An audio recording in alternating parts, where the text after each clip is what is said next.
up, everybody? How are y'all doing today? Hope y'all are having a phenomenal day. A great start to your spooky month of October. I already know in my last video I said it's been a while since I've made videos, and yeah, it's been quite a while. I took like a month and a half break, something like that, but I'm back. I'm still doing Nerf reviews. I'm thinking about doing some other cool new stuff, but hey, welcome back.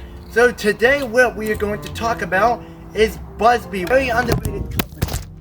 Yes, Buzzbee, in my opinion, a super underrated company that has made a lot of cool stuff.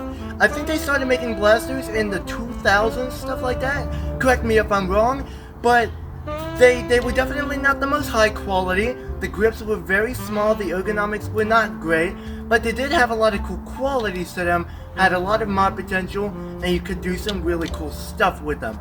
But Hasbro back then was on top of their game, and they were until like 2018 and so on and so forth. They really have fallen downhill. I feel like the years of 2015, 2016 is where Buzzbee really started to get good with blasters like the Brute, the Cyclonic, 100% the Night Tech, probably my favorite next to the Alpha Auto 72, the Reaper, and even some Mega Blasters like the Baron, Tyrant, and the Boss. The Destiny, and of course the ever-lovable Buzzbee Sentinel. I still can't believe I got that thing thrifted for $2-3 over 2 years ago. That is still my favorite thrifting find of all time. Buzzbee still exists today, and they're definitely not really doing a whole lot. They just exist. They're out there making some pretty decent blasters for younger audiences.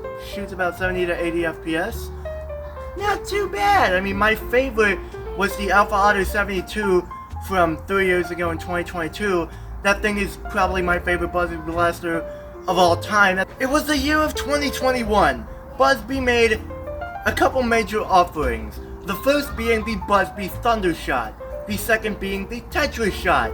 The Tetra Shot was a 48 round chain fed. It looked like a 4-shot pump action shotgun, but no, it just shot one dart at a time. It was not really received all that well. The performance was very low. I think it had a lot of potential to be a very compelling blaster. We had the Buzzbee Trigger Fire, nail-biter-esque style, semi-/Springer hybrid sort of blaster, with a 30-round drum. I think it was probably the best out of all of them, but it still had a lot of improvements desired. Today, we are going to be taking a look at one of those blasters released that year in 2021, that being the Buzzbee Adventure Force Thundershot. The Thundershot was Buzzbee's first attempt at a hammer action blaster, which Hasbro has made for years and years to come, starting off with the Zombie Strike Hammer Shot, a 5-round hammer action, very beloved blaster. I can see why, because you can use it one-handed, you can dual wield them, so you can hold other objectives like flags, and still have your blaster on tap, ready to go, try to shoot some targets, try to shoot some people you're going after. It was definitely not sunshine and rainbows when it came out, because it had a lot of controversy surrounding its first batches of release, and we are going to shortly get into that in today's review. Of course, when this thing was released, it was mass marketed to store shelves, at least when you live in the US, and this thing had a lot of problems. Because when people got it out of the box, they fired it.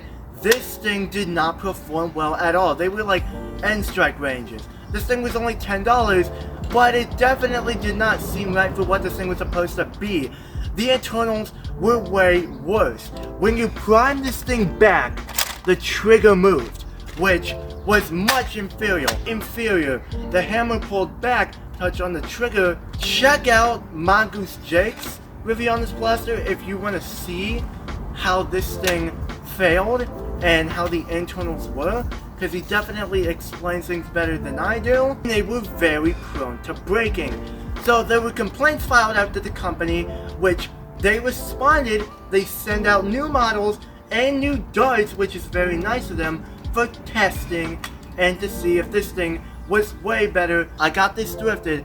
This is a good one. So of course, starting off with the ergonomics of this blaster. The grip is definitely not bad, but I can definitely see why a lot of people don't really like it. One, because I think the trigger guard takes up a little bit too much space, and I think the grip, while it is thick, could be a lot bigger. If you're a younger person, a teen, or even an older person like me, you could definitely have some trouble getting purchase on this grip.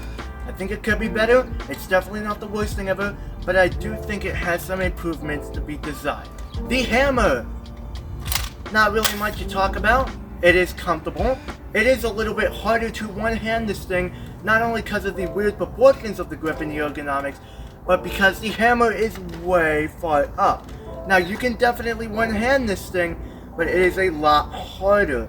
If you're a younger person, I think you actually might have to two-hand it, or you have to go up above the grip to one-hand it. This blaster does not have a stock attachment point, a barrel attachment point, nor it does not have any rails, so you can't put any scopes, accessories, optics, or any attachments you normally would on blasters that would have rails. Usually in my reviews that do have rails, I would say if you want to put your scopes, optics, or accessories, or anything you want to, you totally can. This is one of the very first times that I can't say that. How are the looks and design of the Buzzbee Thundershot? Well, I got a lot to say. I think this is one of the best designed blasters by Buzzbee and pretty much ever. I mean, this looks fantastic. This gives the retro/90s vibes, and I adore it. Plus, I just love the color scheme. The very neon light green, the blue, the purple, the orange, it matches up so well.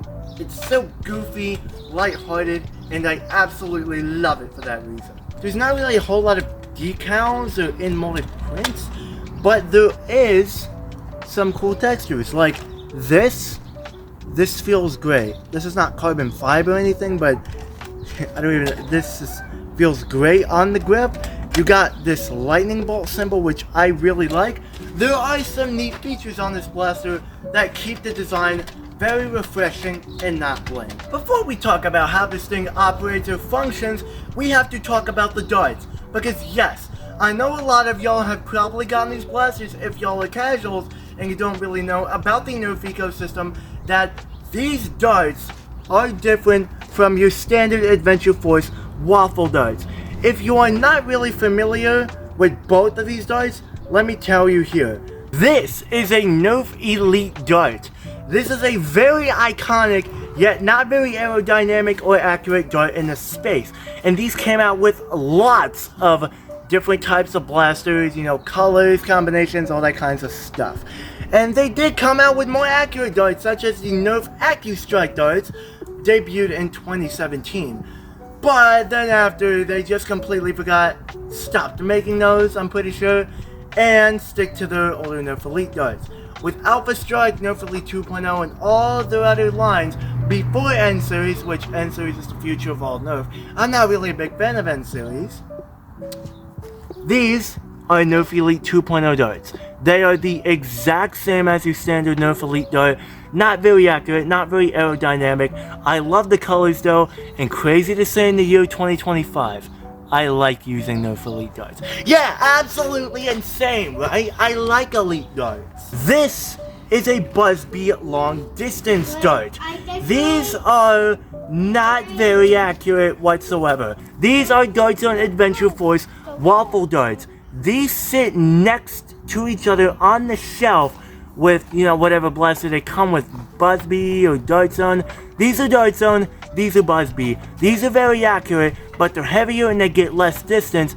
These are a lot lighter, get better distance, but less accurate. How does this thing function, you may ask? Well, you got an 8-shot cylinder. It does not pop out like the Strong Arm, but it's very easy to load.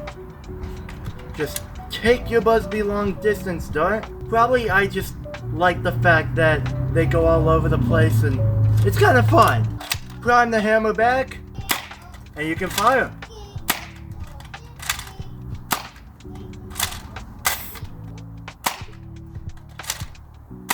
That is everything the Buzzbee Adventure Force Thundershot has to offer. So, let's go out to the range and see how good this thing does. Say welcome back to the range, everybody. We are out here with the Buzzbee Adventure Force Thundershot. I am loaded up with 8 Buzzbee long distance darts. And not gonna lie, it is a bit difficult to one hand, but you can do it. wouldn't say that's 80 feet, but that is definitely better than the previous models that came out.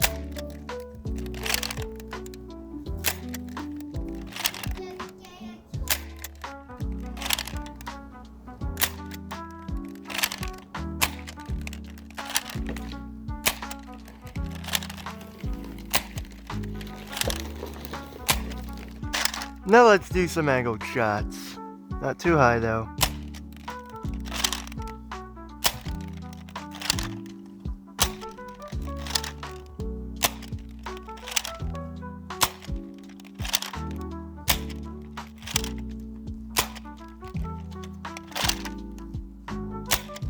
And now we're gonna use some darts on the Venture Force waffles.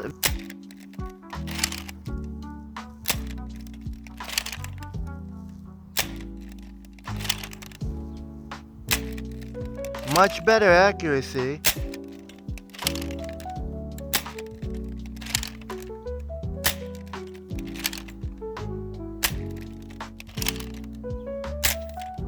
Angle shots.